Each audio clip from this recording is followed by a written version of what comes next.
boutique smelled like citrus polish and quiet judgment. Crystal lights sparkled above racks of coats, with more zeros on their tags than a math exam. Calla Rivers stepped inside with her little sister, Nevia, one step behind, clutching her sleeve. Their sneakers squeaked faintly against the marble floor. Calla's eyes moved to the coat near the center display.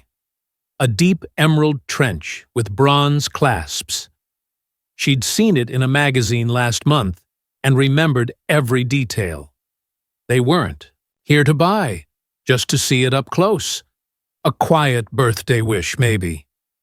"Stay close," she murmured to Nevaeh. They hadn't taken more than a few steps before a voice sliced through the warm hum of classical music. "Can I help you?" It wasn't a question. Not really. The woman had that perfectly ironed look. Blonde bob, navy pencil skirt, name tag sharp and gleaming, Ms. Donnelly. She gave them a smile that didn't reach her eyes. "We're just looking," Calla replied, soft but steady.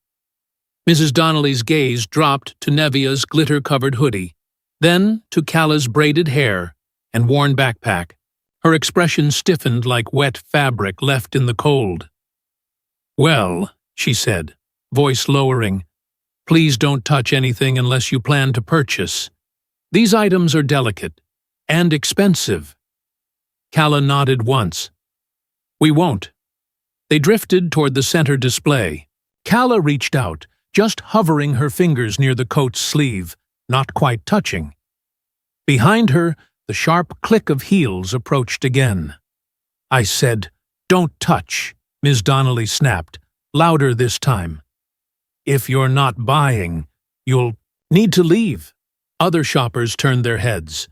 A woman near the fitting room raised an eyebrow, pausing with a dress in hand. Calla felt her cheeks heat, but she didn't back down. "I wasn't touching it," she said, voice controlled. Ms. Donnelly folded her arms. "It's not a playground. I don't know where you girls wandered in from, but this is a high-end store." Calla blinked slowly. Nevaeh tugged at her hand, shrinking behind her. "We're not lost," Calla said. "We came to see something." "This isn't a museum either," Donnelly said. Then, loud enough for everyone to hear, she added, "Let's not make a scene. Please exit the store before I call mall security." Nevaeh's lip trembled. Calla placed her hand over her sister's and squeezed, gently steering her toward the glass doors. The shoppers parted slightly as they walked past, some pretending not to notice, others watching with polite discomfort. No one said anything. Outside, the city noise rushed in. Calla exhaled. Nevaeh leaned into her side, eyes damp. "Did we do something wrong?" she whispered. Calla shook her head. "No. We did everything right." She pulled out her phone, typed quickly, then slid it back into her pocket. They stood in silence for a few seconds before Nevaeh spoke again. "Are we going home now?" Calla watched the street. Not yet. A black SUV rolled up against the curb, sleek and silent. The back door opened before the car had even come to a full stop. From it stepped a woman in slate-gray heels and a coat that shimmered like the ocean at midnight. Her presence cut through the sidewalk noise like a quiet storm. Calla smiled, just a little. "Hi, Mom." Selene Rivers leaned down and kissed both girls on the forehead. Her gaze swept over them, pausing just a moment longer on Nevaeh's still damp lashes. "You okay?" she asked. Calla nodded. "We just got here." Selene turned toward the boutique, eyes narrowing as she took in the storefront. "Let's go." "Inside," she said, and this time nobody was going to ask them to leave. The boutique door swung open with a soft chime, but this time the sound felt different. Calla and Nevaeh stepped in behind their mother, who walked with unhurried grace and eyes that missed nothing. The air seemed to shift around her. Even the music, still playing from hidden speakers, felt like it had lowered its volume to listen. Selene. Rivers didn't look like she belonged to the chaos of complaints or confrontations. Her presence was clean lines and quiet control. She moved past displays without a glance, the click of her heels more commanding than raised voices. Mrs. Donnelly was back at the counter, reorganizing a stack of brochures with stiff movements. She didn't look up immediately, assuming the customers entering were more wanderers. Another glance toward the children, and she rolled her eyes without turning her head. Her voice was tight. "We've already spoken. I asked you two to leave." "The store?" Then she paused. She'd caught a glimpse of Celine's face. Donnelly's mouth closed halfway through her sentence. Her eyebrows pinched slightly, as if trying to place the woman now standing a few feet from her register. Selene didn't speak. She examined a mannequin nearby, fingers brushing the sleeve of a limited-run jacket. Her movements weren't idle. They were measuring. Silent evaluation cloaked in casual interest. Behind her, Kala and Nevia stood close, not saying a word. Another employee appeared from a back hallway, a younger girl with flushed cheeks and a headset around her neck. She stopped abruptly, seeing Selene, and her demeanor changed in an instant. The headset clicked as she spoke into it urgently and disappeared again, nearly tripping over a display stand in her rush. Donnelly's confusion was blooming now, though she tried not to show it. She adjusted the hem of her blazer and walked closer, forcing a polite smile. "Ma'am, can I assist you with anything today?" Selene turned toward her slowly, the kind of turn that made time stretch out. Her gaze met Donnelly's and held it. Calm, sharp. "Do you work full-time here?" Selene asked, voice even. "Yes," Donnelly answered. "I'm the floor supervisor. Is there something wrong?" There it was, the practiced tone, a touch of condescension under a layer of professionalism. Selene didn't answer right away. Instead, she looked down at the name tag again, reading it like it had just become relevant. "Ms. Donnelly," she said, tasting the name. "How long have you been managing this floor?" "A little over 4 years," Donnelly replied. "We've maintained high standards throughout. Is something—" "I watched you greet customers just now," Selene cut in, not unkindly, but without bending. Donnelly blinked. "If there was a problem with service, I'd be happy to correct it." Selene's eyes flicked toward her daughters, for a single heartbeat before returning to Donnelly. "Tell me," she said, "what about them made you think they didn't belong here?" Donnelly's smile began to tremble. I thought they might have come in unattended. It's not personal, I assure you. Just store policy. We have to be cautious." Selene nodded once. "And your caution extends only to certain kinds of children. I see." "I didn't mean—" "I'm not here for apologies," Selene interrupted gently. "I'm here for accountability." From the hallway, a third figure emerged, a tall man in a black suit, with an earpiece and a clipboard. He gave Selene a short nod. "I've reviewed the footage, Ms. Rivers," he said. "We saw the entire interaction." Donnelly paled. The name finally registered. "Wait, Rivers?" she whispered. "Selene Rivers?" Selene offered a cool smile. "Vice President of Regional Retail Development. You've sent 3 quarterly reports to my office with my name spelled incorrectly." The boutique floor seemed to tilt under Donnelly's. "Shoes." She opened her mouth, but nothing came out. "I expect a full incident report submitted by end of day," Selene continued. "You're on leave, effective immediately. HR will contact you. Security will escort you out." The man beside her stepped forward without delay. Donnelly looked to her staff, But none met her eyes. She turned to Calla, who stood quietly behind her mother, expression unreadable. "I didn't know," Donnelly began. "You didn't need to," Calla replied softly. "You just needed to treat people like they mattered." Donnelly was guided toward the back hallway. Her heels no longer clicked with confidence. Selene turned to her daughters, her features softening again. "Let's pick something for your birthday," she said. "Something green, maybe?" Calla smiled for the first time that day.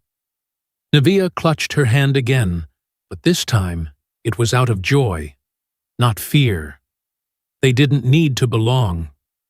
They'd always owned the room. The cafe buzzed with afternoon warmth, voices folding into the scent of roasted espresso and fresh pastries. Calla stirred her iced lavender tea with a paper straw, absently watching the swirls of purple against the glass. Across from her, Nevaeh nibbled on a croissant, gaze flitting from table to table as if mapping a world of unfamiliar comfort. Selene sat nearby, laptop open, phone pressed lightly to her shoulder while she typed a response with quick precision. Her polished nails danced. Over the keys, her posture relaxed, yet commanding.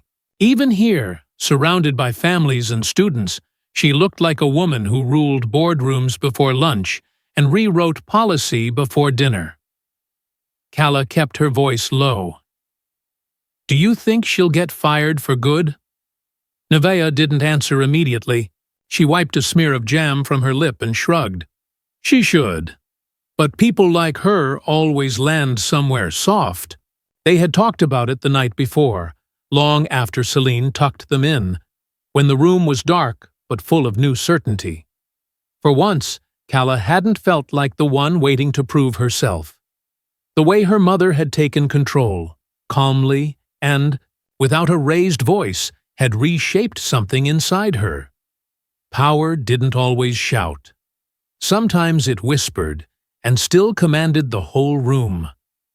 The door chimed again, and a boy about Calla's age walked in, backpack slung low, hoodie unzipped.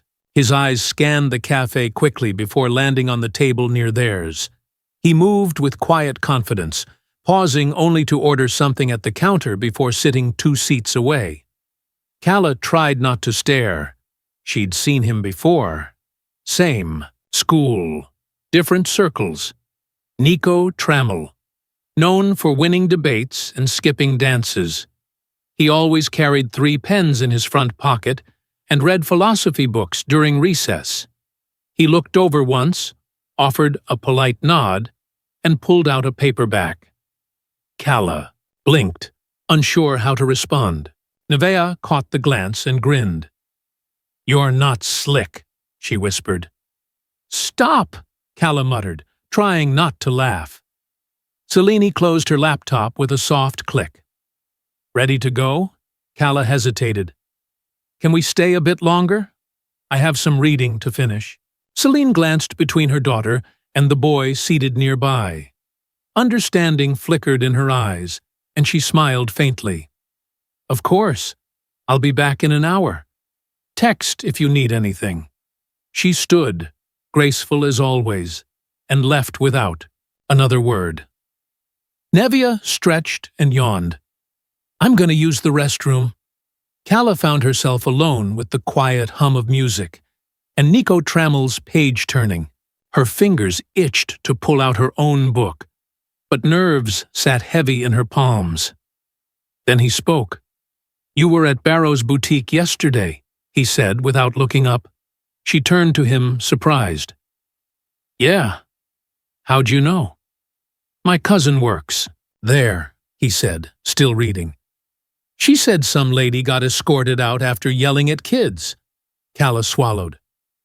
"That was me and my sister. She didn't yell. She judged." He finally looked up, expression thoughtful. "My cousin said you held your ground, that it was pretty legendary." Calla didn't know what to say. The word legendary didn't usually follow her around.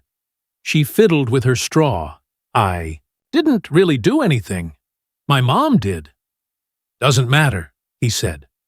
Sometimes being in the room is enough to change it. They sat in silence after that, but it wasn't uncomfortable. Just calm, like clouds moving past a window, always in motion, never too loud. Neva returned moments later, sliding into her seat like she hadn't noticed anything, but her smirk said otherwise. The three of them shared pastries and stories that drifted between school gossip and favorite books, the kind of casual bonding that didn't feel forced. For the first time, Calla laughed without holding back, without second-guessing if she belonged in the space she was occupying. Later, walking home under cotton-colored skies, Selene asked how the rest of their afternoon went. Calla spoke easily, voice lighter. Nevia chimed in too, animated and smiling. Selene listened closely, asking just enough questions, but never pushing. That evening, Calla sat at her desk, scrolling through her messages. One unread notification blinked at the top. From an unknown number. You ever read Baldwin? She grinned. Nico. Always direct. Of course, she replied. I have 3 underlined copies. A moment later.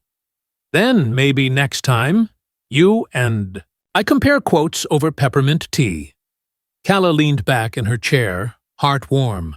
She didn't feel invisible. Not anymore.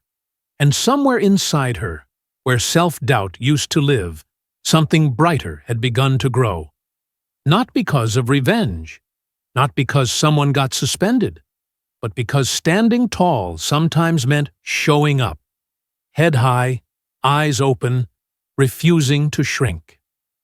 Calla finally understood. Her story hadn't just changed. She was writing the next chapter herself. The autumn sky painted the city in warm hues, casting gold over the sidewalk as Calla stepped out of the car.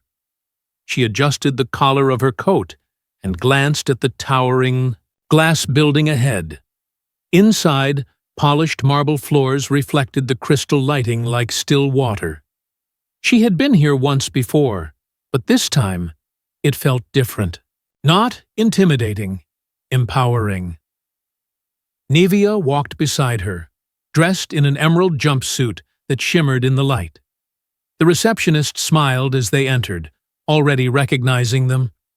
The woman stood to greet them with the kind of respect usually reserved for clients who shaped futures, not girls who once got pushed aside in store aisles. Ms. Wenstone is waiting for you upstairs, the receptionist said warmly. Calla nodded and exchanged a quick look with her sister. Selene had asked them to meet her for something important.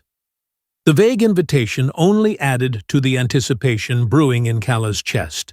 The elevator hummed as it rose smoothly, the city shrinking below them until the doors opened to a quiet executive floor lined with abstract art and soft lighting. Selene stood near the floor-to-ceiling windows, her phone set aside, her arms folded, in a way that suggested she was more mother than mogul in that moment. "You're early," she said, smiling. "You said not to be late," Calla replied, stepping into the room with a confidence that surprised even herself. Selene gestured to a long oak table. "Sit. I want to show you something." The girls took their seats as Selene pulled a sleek leather folder from her bag and placed it in front of them. Inside were papers, crisp and heavy with official seals and embossed signatures. "This is yours," she said simply. Calla blinked. "What is?" Selene opened the folder, revealing a document with the logo of the airline company. "After what happened, I spoke with the board. Not about the incident, about the gap.